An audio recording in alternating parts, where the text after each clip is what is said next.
Mirë se vini në episodin 22 podcastit Majtas, një hapësirë në diskutimin, debatit konstruktiv, gjithashtu dhe politikat Majtas. Sot kam nderin të ftuar dy përfaqësues Partisë Socialiste, dy kandidat për deputet në qarqe ndryshme, Adi Qose dhe Erio Mile, respektivisht qarkun Elbasan dhe në qarkun Fier. Mirë se erdhët, shumë faleminderit që pranuat ftesën për të ardhur në Majtas. Më bëhet shumë qefi që shikojmë personazhe, figura të reja, po dhe figura të cilat kanë vite, por janë gjithashtu të reja në le të themi spektrin politik.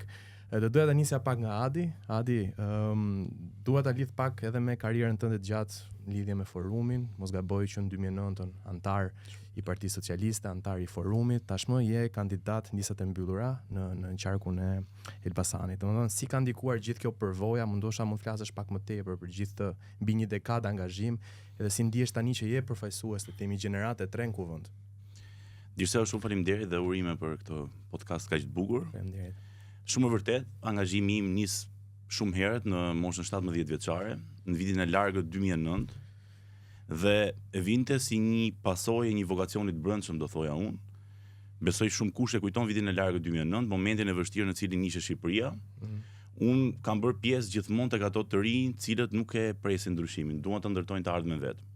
Dhe në atë kohë mendoja që Shqipëria nuk ishte në rrugën e dur, kërkoja më shumë, si çdo i ri, dhe mendoja që mënyra më e mirë do të ishte përfaqësimi dhe angazhimi në forumet rinore politike. Ç'është e vërteta zgjodha trokas vetë në dyert e Partisë Socialiste. Nuk është se vinte si pasojë një angazhimi familjar ose dikujt që më shtyu të shkoja në derën e Partisë Socialiste. Trokita atje vetë dhe nga këtu fillon angazhimi im në forumin rinor socialist në Fresh dhe pastaj në Partinë Socialiste. Kam qenë kryetari i Freshit Partisë Socialiste, më pas kam qenë dhe sekretari i përgjithshëm i forumit. Një angazhim shumë i gjatë brenda strukturave të Freshit dhe strukturave të Partisë Socialiste. Kam besuar gjithmonë se të rinjt mund t'ia dalin dhe se Partia Socialiste është vetëm një forcë politike e cila i mbështet të rinjt dhe krijon hapësirat e duara që të rinjt të promovohen. Dhe ja ku jemi sot, si unë, si Erio, miku im që jemi të dy nga kohët e hershme në Fresh, jemi brenda listës mbyllur të Partisë Socialiste. Do thoja që krahas kontributit, krahas angazhimit në forumin rinor në Fresh dhe në Partinë Socialiste, kam pas një eksperiencë të gjatë në administratën publike dhe besoj që tashmë ishte momenti që gjithë aftësitë e mia, gjithë vullnetin, gjithë përmirësimin që ka ardhur në karrierën time dhe të figurës si politike dhe administrative, tashmë këtë eksperiencë të rinjve ta çojnë në parlament atje ku duhet që zëri të rinjve të jetë akoma dhe më i lartë në vendimarrje. Mua më vjen mirë në fakt që Partia Socialiste tregoi në sajt listave, ku mbi 30% mos gaboj janë figura të reja politike që vinë jo vetëm nga platforma deputeti që duam, mos gaboj Erio, ju keni qenë një nga kandidatët, por dhe personazhe të cilat kanë pasur mbi një dekadë angazhim struktura socialiste. Pra ka pasur këtë dualitetin që dhe persona të cilat kanë dhënë kontributin për vite në rini, po dhe persona të cilat kanë ardhur, kanë dashur kandidojnë nga jashtë rishtazi, nga jashtë strukturave, por jo definitivist mund të kenë qenë aktor politik, po jo të formalizuar me Partinë Socialiste. Megjithatë Erio dhe ju keni qenë pjesë që nga viti edhe unë do të thosh që koincidenca do të thonë ndonjëherë rastësi është fati botës. Edhe unë kam qenë nga 2009. Atëherë angazhuar me shok, me miq, unë vi nga një familje, ndryshe nga Adi, unë vi nga një familje ku e kisha një person të angazhuar politikisht, i cili ka qenë gjyshi im dhe më merrte pedore, domethënë atëherë, dhe kur bëshim mbledhjet dhe pinin kafe, normalisht merrnin dhe nipnin me vete. Dhe unë kështu ka filluar lidhja ime domethënë me politikën dhe me Partinë Socialiste, sepse në fillesat e mia unë e mbaj mend si diçka të bukur ku ata të mëdhenjt përgjithsisht pleq me flokë të bardhë, me ato kollaret e lidhura shumë në mënyrë delikate, pa lëvizur ai trekëndçi, bënin mbledhje lart, ndërsa ne luanim poshtë aty tek obori duke njohur dhe njëri tjetrin. Pastaj angazhimi politik, pavarësisht se ti mund të kesh një indicje familjare, atë varet se ku ti gjen veten dhe ku ti fillon beson. Dhe unë ka filluar që në 2009 angazhimin dhe kam gjetur veten pranë Partisë Socialiste duke parë edhe çfarë ndodhte përballë. Për shembull, një nga gjërat që unë nuk e harroj dhe më vjen gjithmonë, domethënë, çudi se si ndodhte, si perceptoheshe dikur gati në sytë një fëmijë klase 9. Nuk e dura dot kur më merrnin dhe më çonin në mitinge. në mitingjet e PD-s, në sheshe ku shkollat merrnin, rreshtoheshin dhe duhet dilnin për të mbushur pjesën e shesheve dhe ndërkohë që ato çka fliteshin shumica nga ne as nuk i kuptonin, ishte një detyrim i një fëmie për ta çuar në një angazhim politik nga ana tjetër. Pastaj në ndodhit dhe në përjetimet e kohës, unë vi nga një familje ku 2 prindët e mi kishin biznesin e tyre. Pra ishin marrë gjithmonë me sipërmarrjen e tyre dhe ti shikoje se si nga njëra anë prindët e mi të rregull gjithmonë me atë frikën që me shtetin duhet të jemi në rregull duke paguar taksa dhe po prap pjesa tjetër e një personi që kishte ato lidhjet e veta, domethënë, ose ishte i angazhuar në një forum ose në një parti, nuk paguante asnjë lloj gjëje.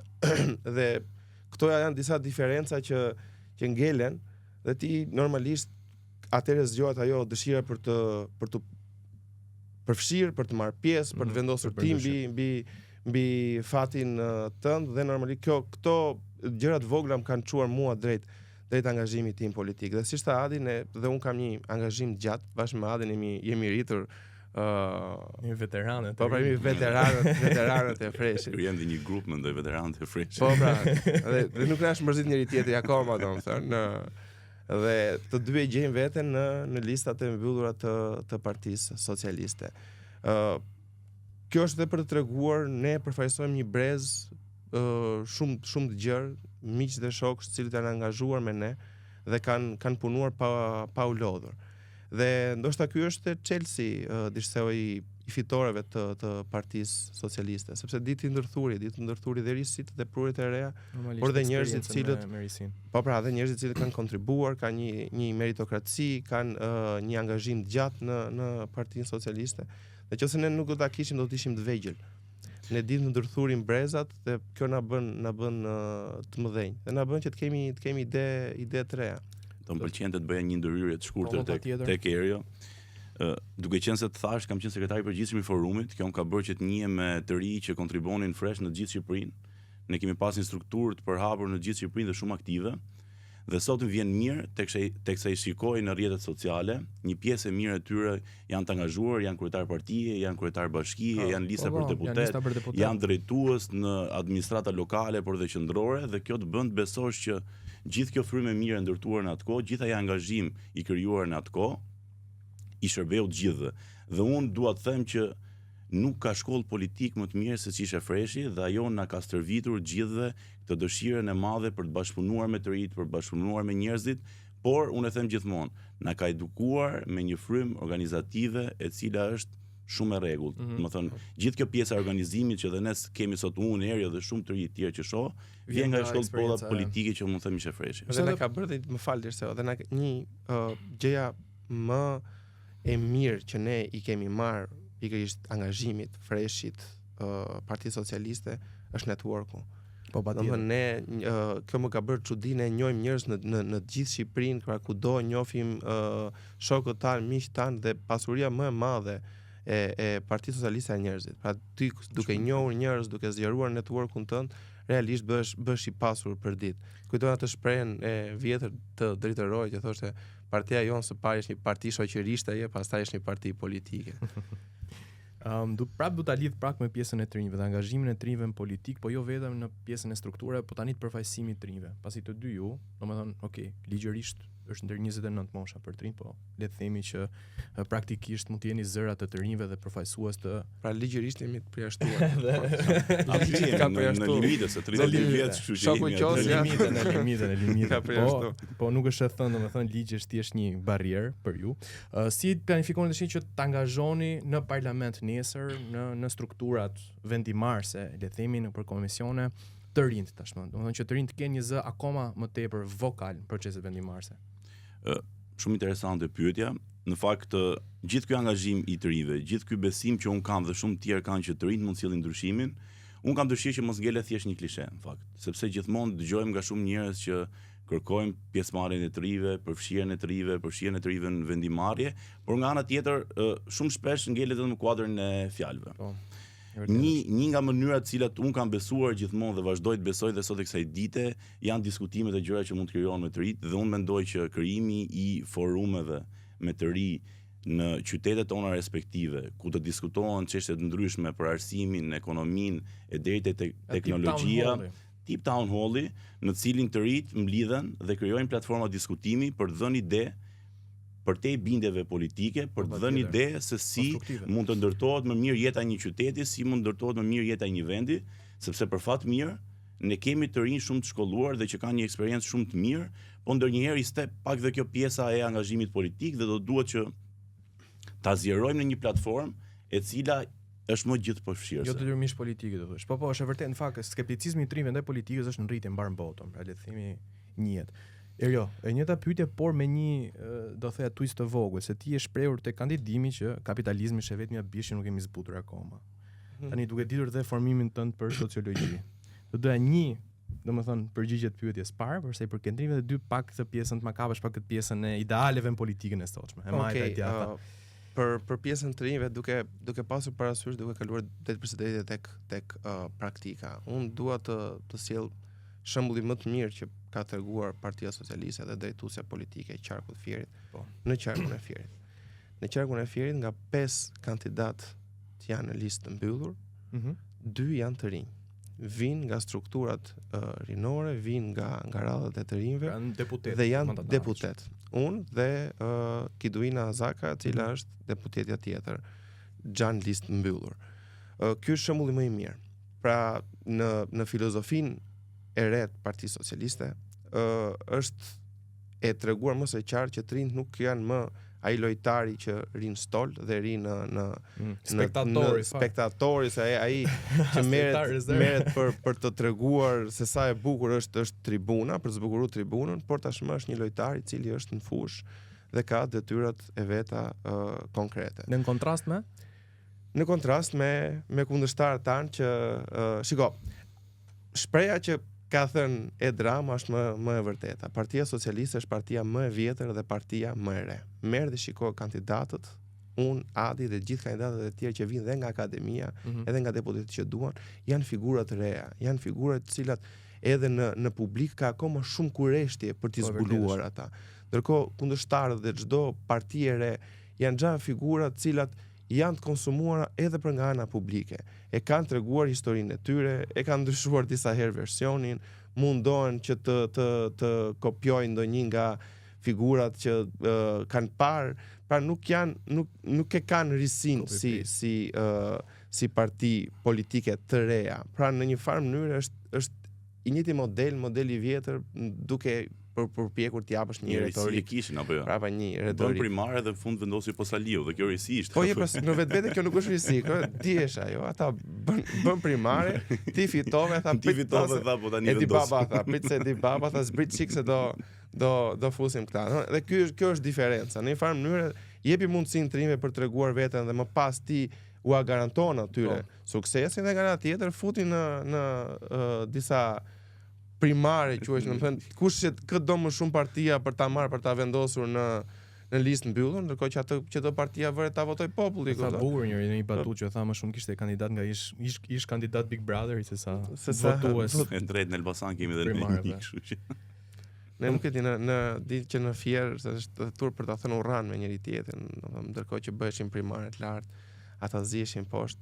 Nëse këto janë gjëra që edhe për t'u treguar nuk janë të bukura.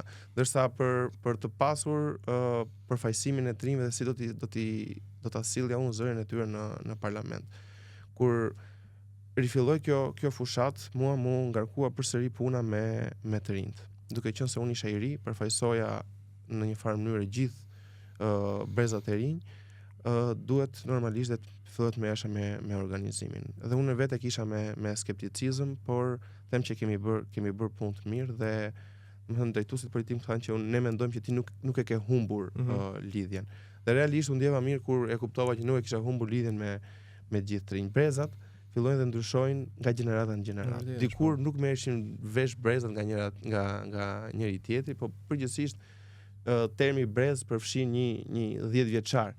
Gjenerata është vit për vit. zhvillimi që ka sjell koha ka bërë që të rinjt të jenë shumë të zhvilluar në kuptimin që edhe me konceptet që ne kemi. Unë jam pedagog dhe punoj për ditë me të rinjt. Duhet ditur se si është çelësi i komunikimit dhe të arrish t'i afrohesh për ta. Shumë e vështirë. Është e vështirë të gjesh ura komunikimi me një 5 vjeçar diferencë. Pra ti me një 5 vjeçar, me një njerëz që është 5 vjet më i vogël e ke shumë të vështirë. Dhe e vetmja mënyrë se si unë mendoj është të bëjmë atë që ne gjithmonë kemi kërkuar. Lëre të marrin pjesë, bëj pjesë të vetes, domethënë hapi dyert e partisë, hapi dyert e forumeve, lëre ta popullojnë, ta pushtojnë Partinë Socialiste, ta ideojnë ata ashtu siç e duan dhe të tregojnë vokacionin e tyre publik. Sa për kapitalizmin dhe sociologjinë. Shiko, nëse studion sociologji, vetvetiu fillon dhe je i majt. Dashur pa dashur. Po. Në një farë mënyrë vetë sociologjia është pjellë e së majtës. Dhe është shumë e vështirë të kuptohet edhe të perceptohet se si rendet shoqërore ndryshojnë dhe mënyrën tonë të kuptuarit. Por mbi të gjitha ne të majtët besojmë që njeriu është thelsi kryesor i çdo politike. Në fund ditës duhet të jetë njeriu dhe shoqëria. Dhe kështu do ta mendoja unë një nga fushatat e mia është për të filluar dhe për ta bërë gjithmonë politikën më sociale. Gjithmonë edhe kur hartojnë ligje, duhet pasën ndoshta një sy kritik se çfarë bëhet nga ana sociale, se si përkthehet drejt për së drejti në impaktin social. Dhe ne kemi një problematik, do thosha, ose ne kemi një mungesë, do thosha, në pjesën e politikbërjes tonë. Ne duhet të fillojmë, përveç se ta nxisim biznesin, duhet ta fillojmë ta bëjmë atë që të ketë përgjegjësi sociale. Të fillojë të mendohet gjithmonë me përgjegjësi sociale. Dhe kjo mund të bëhet patjetër me anë të ligjeve, duke detyruar që ai të fillojë dhe të mendojë që ka dhe një përgjegjësi sociale. Dhe pse jo? Hajde favorizojmë gjithmonë dhe më shumë, hajde i krijojmë gjithmonë dhe më shumë lehtësira bizneseve që kanë përgjegjësi sociale. Jo vetëm mjedisore, jo vetëm e vërtetë, është fakt kjo corporate social responsibility tashmë që është bërë dhe akronim në botë, për te ndërgjegjësimit që mund t'i bësh biznesin, ndoshta duhet edhe një farë regulimi përse i përket këtyre impakteve që bëjnë RIA, Regulatory Impact Assessment, që për ato le themi produkte, shërbime që japin duhet të kenë një farë 1% që shkojë ose për politika sociale ose të jenë më misore me mjedisin e tjerë, cilat duhen parë, me thënë drejtën. Tani do doja Adi të të pyes çfarë mund përmirësoj Partia Socialiste, çfarë shikon që duhet transformuar ose përmirësuar, transformuar nuk e di domethënë. Sepse ju jeni rritë të dy politikisht brenda përsës dhe e dini më mirë besoj se kushdo tjetër nga të rinjt. Vetë partia. Fakti që jemi të dy këtu, besoj që vizioni është i njëjtë. Ne besojmë te vizioni i Partisë Socialiste, besojmë që ky është vizioni i dur. Nga ana tjetër si i ri, mendoj që ka gjithmonë nevojë për ndryshim, ka gjithmonë nevojë për përmirësim dhe ka gjithmonë nevojë për përshtatje me kohën, sepse koha ndryshon, të rinjt ndryshojnë siç e tha Erill dhe nga ana tjetër duhet dhe ne vetvetiu të ndryshojmë dhe të përshtatemi të rinjve. Unë besoj fort, realisht dhe e kam shprehur edhe në strukturat e Partisë Socialiste që kemi në Elbasan, që ne duhet fillojmë të konceptojmë një organizim ndryshe të organizatave të Partisë Socialiste. Mendoj që duhet rritur debati brenda organizatave, që mos jenë më thjesht organizata të cilat merren me pjesën organizative të Partisë Socialiste, por të kthehen në forume debatesh dhe për ide dhe për përmirësimin e shumë aspekteve tjetër të qytetit, që do thotë përfshirja sa më shumë të rinjve, përfshirja sa më shumë të rinjve profesionistë brenda organizatave dhe hapjen e dyrave të organizatave për t'i kthyer në forume të debateve të lagjeve të vogla atje ku jemi ne, përtej organizimit Partisë Socialiste. Patjetër që ky do jetë fokusi kryesor dhe detyra kryesore. Sa funksione. Por nga ana tjetër, ne jemi partia në pushtet, ne jemi forca e cila besojmë që sjellim ndryshimin dhe sjellim gjithmonë ndryshimin në Shqipëri, do thotë që dhe në atë celulën e vogël atje në lagje në organizatën e Partisë Socialiste, debati duhet jetë i njëjtë, sepse si debati është i njëjtë në kryesinë e Partisë Socialiste, atje ku zhvillohen politika për ndryshimin e Shqipërisë, do thotë që nga niveli makro deri në nivelin mikro, në celulën e organizatën e Partisë Socialiste, fryma duhet jetë e njëjtë. Dhe unë mendoj që sot ka ardhur koha që organizatat e Partisë Socialiste të fillojnë dhe të ndryshojnë, të hapen më shumë ndaj të rive, të kenë një rikonceptim të ri, një mënyrë ndryshe të organizimit dhe një mënyrë në cilën ti krijon debat dhe jo vetëm organizim. Njerëzit cilët marrin pjesë në organizatat e Partisë Socialiste duhet ndjehen antar dhe duhet ndjehen pjesë të ndryshimeve që ndodhin në lagjen e tyre dhe në qytet patjetër pse jo. Sepse ne jemi njerëz që besojmë te një forcë politike, besojmë te ndryshimi, por ama nga ana tjetër duhet jemi dhe ne vetë ndryshimi. Që do thonë ndryshimi duhet nisi atje nga organizata e Partisë Socialiste, nga lagja për të vazhduar deri në strukturat e tjera. Nga lart, po dhe nga lart poshtu edhe. Që do thotë frymat përcillet nga lart poshtë, por pastaj ndryshimi të vi edhe nga poshtë lart, pse jo, sepse të gjithë ne kemi në dorë të sjellim ndryshimin në komunitetin tonë. Gjithçka nis nga komuniteti i vogël atje. Nëse ne kush organizohet në Partinë Socialiste, kush angazhohet në Partinë Socialiste, po dhe kushdo tjetër që do të bëjë një jetë komunitare, patjetër ndryshimi nis atje në komunitetin e vogël. Nëse ti nuk je i aftë të bësh ndryshimin atje në komunitet, mos prit pasaj që të ndjekin njerëz nga pasa dhe mos prit që të bësh ndryshime edhe më të mëdha në qytet. Kështu që do mendoje në një ridimensionim të ri të organizatave të Partisë Socialiste për të zgjeruar, për të ushtuar dhe për sjell koncepte të reja brenda Partisë Socialiste. Unë i bashkohem kësaj ide në fakt edhe prej kohësh. Për disa muaj domethënë kam pasur këtë ide në konceptimin të këtij kabinetit në hije që është sistemi anglez, pra opozita për një sektor caktuar bëjnë kabinetin në hije. Ku ka më mirë se vetë të rinjtë e Partisë Socialiste, një arkitekt, një person që merret politika sociale, një person që merret me biznes të bëjë atë kritikën konstruktive çdo lloj politike dhe kjo pastaj bashkohet në një pikë të përbashkët në vendimin makro që do ketë vetë kryesia. Erjo?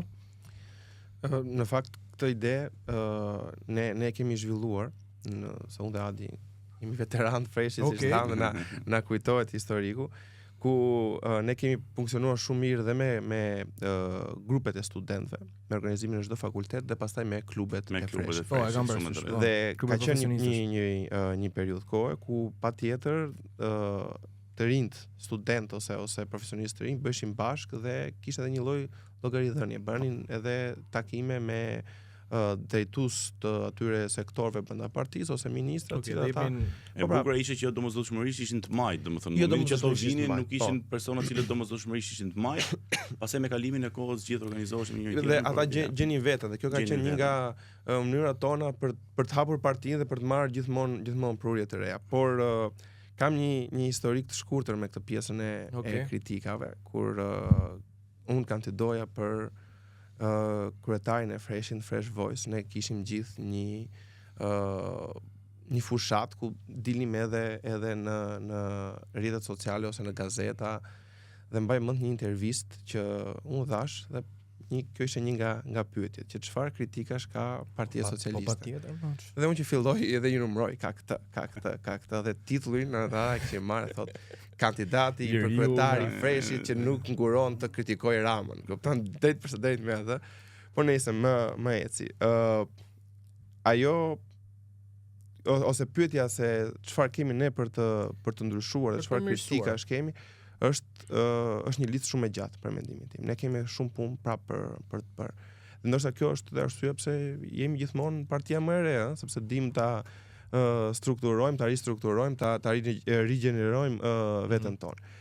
Përveç asaj që tha Adi, që është shumë e rëndësishme debatet, unë mendoj që është shumë e rëndësishme edhe komunikimi, mos humbja e lidhjeve të komunikimit. Në çdo pjesë, në çdo organizatë të Partisë Socialiste në të gjithë Shqipërinë. Ne ndonjëherë arrim të organizohemi shumë mirë në qendër, këtu arrim që të prodhojmë dhe kontent politik, por nga ana tjetër ne nuk kemi një sukses shumë mirë për të ushtrirë në të gjithë periferinë tonë. Dhe të fillojmë të ndërtojmë një komunikim i cili të jetë i qëndrueshëm gjatë gjithë kohës në të gjithë territorin.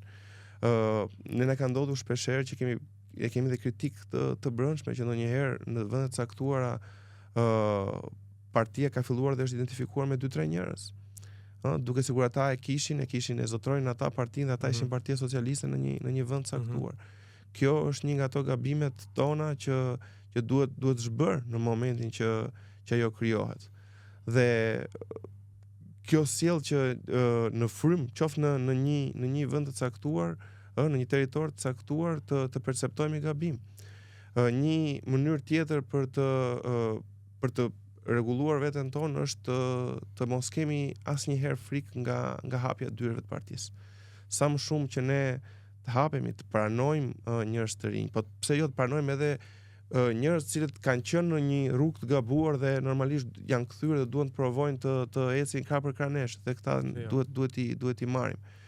Partia Socialiste ka pasur një problematik, se fillova unë, po numëroj shumë. Shiko, dhe podcast është një nga këto produktet që ne të fillojmë diskutojmë edhe gjëra që janë konstruktive. Patjetër, po, domethënë ne na ka penguar qëllim vetvete. Unë vi vetë nga një familje shumë socialiste dhe ka pas qenë të pakën duke qenë se Fieri është një qytet që është shumë socialist, fillojnë dhe identifikohen familjet socialiste. Pra, duket sikur në një farë mënyre fillojnë të trashëgojnë breza. Fakt kjo duhet zhbër.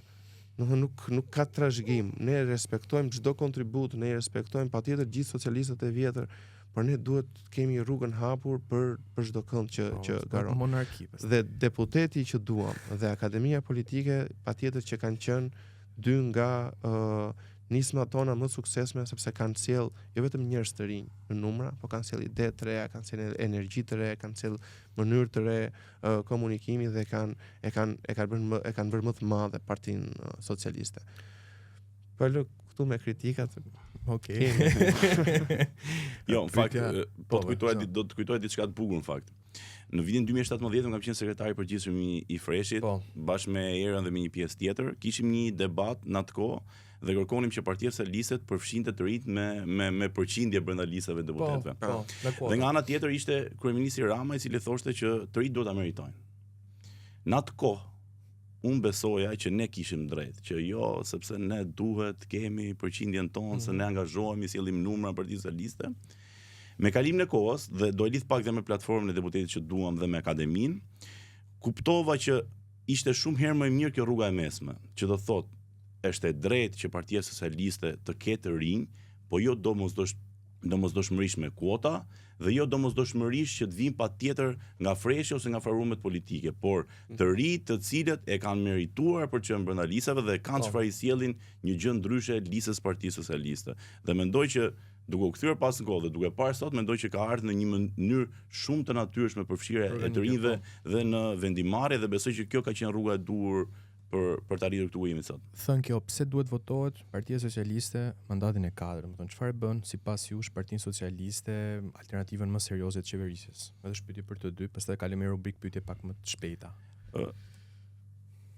Pak a shumë një pjesë e diskutimit që ne bëm deri tani është pothuajse një nga arsyet kryesore, që do thotë Partia Socialiste është dhe partia më e vjetër në Shqipëri dhe partia që e qeveris vendin tashmë për 12 vitesh, por nga ana tjetër ka ditur që gjatë gjithë kohës të rigjeneroj veten duke sjell dhe duke prodhuar figura të reja si brenda Partisë Socialiste, po dhe nga jashtë, duke sjell gjithmonë të rinj, cilët japin kontribut dhe japin të gjithë ekspertizën e tyre, të gjithë ato njohuri që kanë marrë, e japin brenda Partisë Socialiste dhe më pas e japin dhe në vendimarrje. Dhe mendoj që nuk ka gjë më të mirë se një parti e cila rigjenerohet dhe një parti e cila sjell gjithmonë inovacion dhe një parti e cila i sjell gjithmonë edhe më shumë një ofertë më të mirë qytetarëve.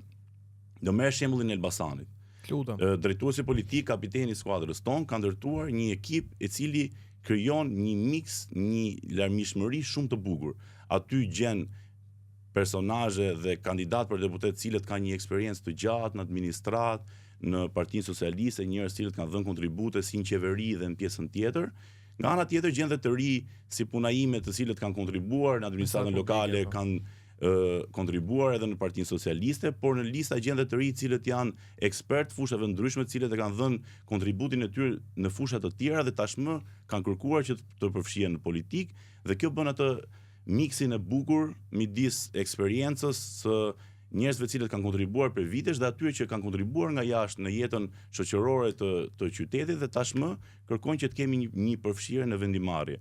Por gjithsesi, unë besoj fort që një nga arsyet më të mëdha është leadershipi që ka Partia Socialiste, kryeministri Edi Rama, vizioni i tij, dhe këtë ne si Fresh nuk e kemi për zakon që të bëjmë lëvdata me thënë drejtën, por koha ka treguar që është njeriu i vetëm i cili ka bërë gjithë këto inovacione dhe gjithë të transformim që ne po themi të Shqipërisë nga 2013 deri sot, dhe sot, ku është momenti më decisiv, i ëndrës besoj të çdo shqiptari, të çdo familje, dhe unë ja u them shpesh dhe në takimet që jemi, ky popull është rrit me shprehjen e duam Shqipërinë si gjithë Europa, e duam Shqipërinë në Europë. Tani është momenti. Sot është dita, sot është takimi i Shqipërisë me historinë, për ta ngjitur atje në majën që na takon dhe për të qenë pjesë asaj familje europiane, një nga popujt më të vjetër në Europë siç është Shqipëria, dhe mendoj që kjo duhet të jetë një nga arsyet më të forta pse shqiptarët, përtej majtës dhe djathës, përtej bindjeve politike, sot duhet bashkohen me Partinë Socialiste dhe me Edi Ramën për t'i treguar gjithë Europës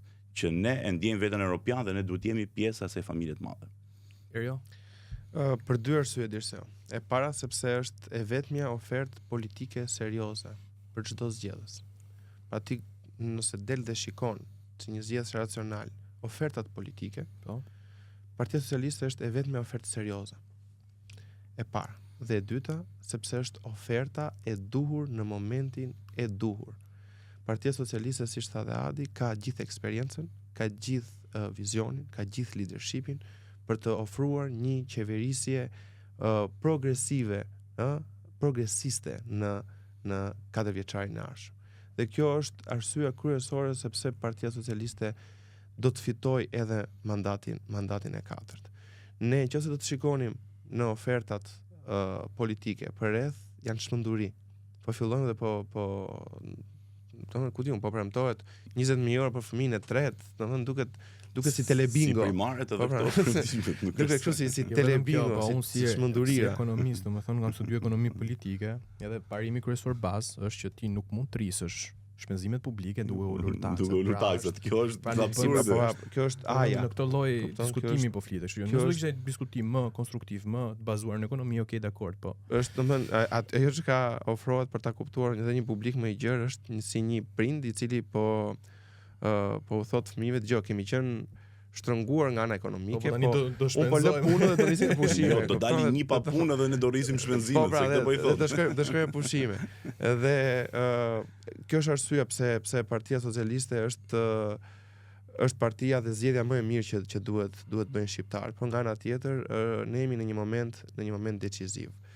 Ajo që unë kam parë, qoftë edhe si një person i angazhuar në Partinë Socialiste, qoftë i angazhuar në një pjesë të kohës edhe në administratën publike. Partia Socialiste ka njerëz realisht që punojnë. Pra ka një frymë pune e cila tregohet ditë për ditë me njerëz që zgjohen shpejt në mëngjes dhe shkojnë vonë në shtëpi për të bërë punët e tyre. Këtë unë po e ndjej realisht, po e prek akoma dhe më shumë si pjesë e fushatës. Dhe një nga kritikat, në fakt ne kundërshtari na e përdor si pikën tonë më të fortë, po unë si kritik e kam si pikën tonë më të dobët. Cila është? Ata thonë propaganda, pra këta fillojnë dhe paraqesin punët e tyre. Në fakt, kur ti fillon dhe bën një bilancë dhe unë ftoj çdo kënd që ta bëj, të marrë programin e Partisë Socialiste dhe thotë sa nga ato janë bërë ati refren vesh, domethënë për të kuptuar që sa propagandë është bërë punës, në fakt ne jemi mbrapa. Janë bërë shumë gjëra të cilat ne nuk arrim dot t'i promovojmë në mënyrën e dur. Por ai trend zhvillimesh duhet fillojë dhe duhet të eci përpara. Duhet të mos ndaloj tani. Ne jemi në një pikë shumë decizive. Pra, për shkak të gjithë geopolitikës që po ndodh, Shqipërisë është hap një dritë jeshile me të cilën ne duhet të fillojmë të jemi gati. Dhe ne nuk do të jemi gati me asnjë ofertë tjetër politike përveç se me Partinë Socialiste. Qartë. Tani do kalojmë në rubrikë janë pyetje më të shpejta, mund të merrni kohën tuaj.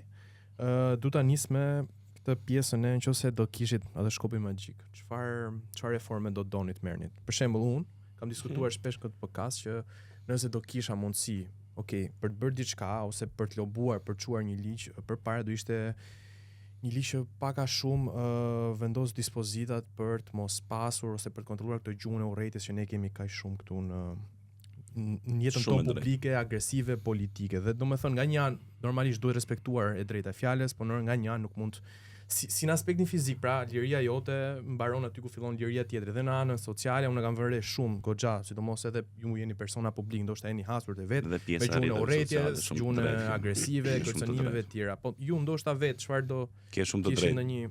Po lidh pak me pjesën që sapo the, ka një linçim publik edhe në rrjetet sociale që është nuk e di, duhet ndaluar patjetër me ligj sepse është kthyer në një problem mendoj për gjithë shoqërinë dhe nuk duhet jetë më.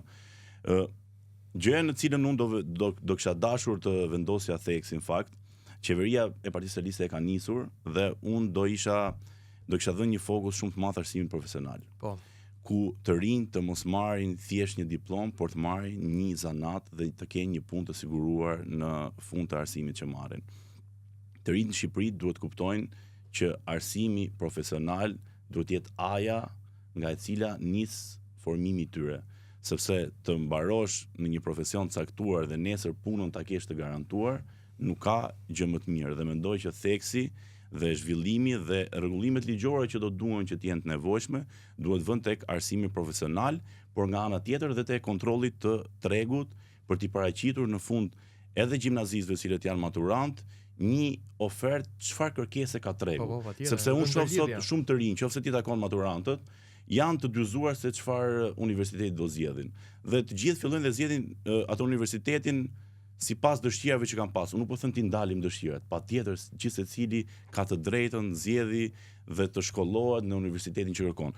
Por nga ana tjetër mendoj që ne si qeveri kemi detyrimin t'i paraqesim një ofertë dhe t'i themi tregu në Elbasan, tregu në Tiranë, tregu në Shqipëri, lokalisht në fakt, jo vetëm lokalisht, do m'pëlqente lokalisht, t'i thuhet ka nevojë për ekonomist ose ka nevojë për inxhinier mekanik. Ju lutem mos shkoni të gjithë në një deg sepse nesër juridik dhe ekonomik kanë dy degët. Po sepse nesër tregu do të jetë i mbushur me diploma të cilët kanë mbaruar nga një universitet dhe punësimi do të thjet automatikisht më të vështirë. Dhe unë mendoj që ky problem ka ndodhur ndër vite. Të gjithë orientohen mos se ky shoku po shkoti juridikun. Le të themi për shembull që ti bësh shkollën për berber, ka pas stigmatizim, po pse do ikë unë ose ke të drejtë dhe jam shumë dakord me ty. Prandaj thash, theksi tek arsimi profesional, ngritja e dinjitetit të arsimit profesional dhe nga ana tjetër përballje me një ofertë kërkesë, sepse tregu është i tillë. Ti nuk mund të marrësh dhe të shkollosh 500 jurist kur tregu në Elbasan ka nevojë për 50. Ku do ikin këto 450 juristë? Ti automatikisht, ne si qeveria që drejton, ka drejt i thot të rive të vet dhe maturantëve që tregu ka nevojë për kaq, pastaj ti je i lirë zgjedhë sepse ne jetojmë në një botë lirë dhe gjithsecili ka drejt zgjedhë sepse pastaj është kush është më i miri. Por ama nga ana tjetër ti ke detyrimin t'ia paraqesësh që këtu ka një risk. Po, zgjidhni tek tjetër. Tjerjo? Okej, unë kisha disa, kjo që thot Adi është patjetër edhe një nga pikat që unë e kam menduar. Ne na duhet patjetër të fillojmë të mendojmë një rakordim ndërmjet kërkesës së tregut dhe asaj se çfarë ne arrim të prodhojmë nëpërmjet arsimit në Shqipëri. Koha ndryshon shpejt. Shumë për 30 vjetët e ardhshme, ju do të shikoni që gati 50% e profesioneve që kanë qenë më të nderuara do jenë zhdukur fare. Dhe kjo është një nga pikat që unë do doja të ndryshoja. Ne duhet të krijojmë një qasje të re të rinjve tanë në teknologji. Ne duhet të fillojmë të dimë të orientojmë ata se si ta përdorin teknologjinë, internetin, të fillojnë të përdorin zhvillimin e inteligjencës artificiale. Dhe kjo është ndoshta edhe mënyra më e mirë për t'i larguar nga gjuha e urrëties. Më pëlqen shumë ajo shpreha që interneti thash është si thika, mund të gatuash drekën për një njeri ose mund ta vrasësh atë njeriu me atë thikën, ashtu është dhe pjesa e internetit. Një gjë që unë doja të ndryshoja me një të rënd të shkopit magjik, do doja që të ishte përgjegjësimeria sociale. Ne duhet patjetër të fillojmë dhe t'ua bëjmë refren njerëzve që të kenë një përgjegjësimeri sociale, të fillojnë dhe të mendojnë që ne jetojmë në komunitet dhe gjithmonë në momentin që ne do të ndihmojmë për mirëqenien e dikujt tjetër, automatikisht kemi ndihmuar edhe për mirëqenien e vetes tonë. Në një farë mënyrë, nëse ne, unë besoj që kjo mund të bëhet, nëse ne do fillojmë të t'i krijojmë lehtësira biznesit, nëse ai tregon që ka një përgjegjësimeri sociale, atëherë dhe biznesi do fillojë të ta shoqërojë. Ne duhet të përmirësojmë patjetër pjesën e institutit, mos bëj gabim të shërbimit social. Duhet patjetër të fillojë të reformohet dhe të fillojmë t'i japim më shumë besim. duke qenë se është një institucion shtetëror dhe bën punën e vet shumë mirë megjithëse sfidat që përball, ne duhet fillojmë të orientojmë dhe shumë njerëz cilët duan që të ndihmojnë, duan që të japin donacione, pikërisht të fillojmë dhe ta bëjmë në mënyrë sa më institucionale.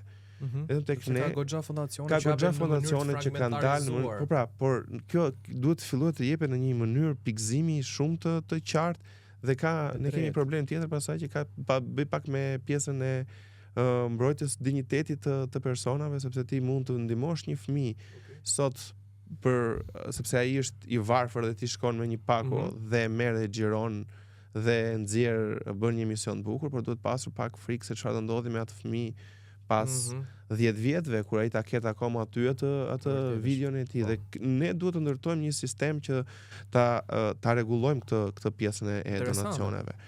Dhe një gjë tjetër që unë do doja patjetër që të fillonim dhe të ndryshonim, se këtë kjo pjesa unë jam i ndjeshëm, i kërkoj çdo kujt më mirë kuptojmë, është të përmirësojmë legjislacionin dhe mënyrën e mbrojtjes për kafshët e rrugës që ne kemi në Shqipëri.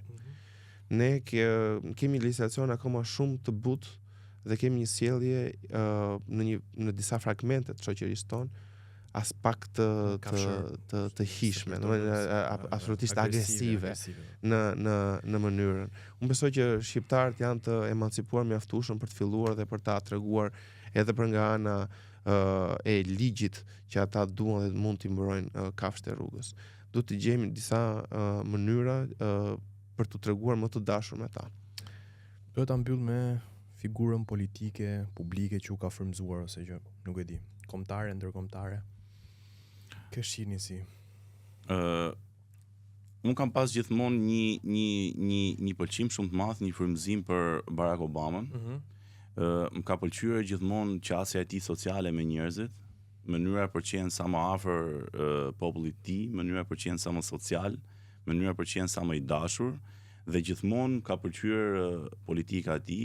Do kujtoj vetëm një nga politikat Obamacare që besoj ka ndihmuar një pjesë të madhe të popullit amerikan. Më kanë frymzuar fjalimet e tij, shumë i dashur në fjalimet e tij, shumë afër njerëzve, shumë i kuptueshëm nga ana tjetër, një gjë e cila ty të bënte ndjeshe shumë afër. Dhe mendoj që është një nga figurat më frymëzuese në politikën ndërkombëtare dhe gjithmonë për mua ka qenë një burim frymëzimi.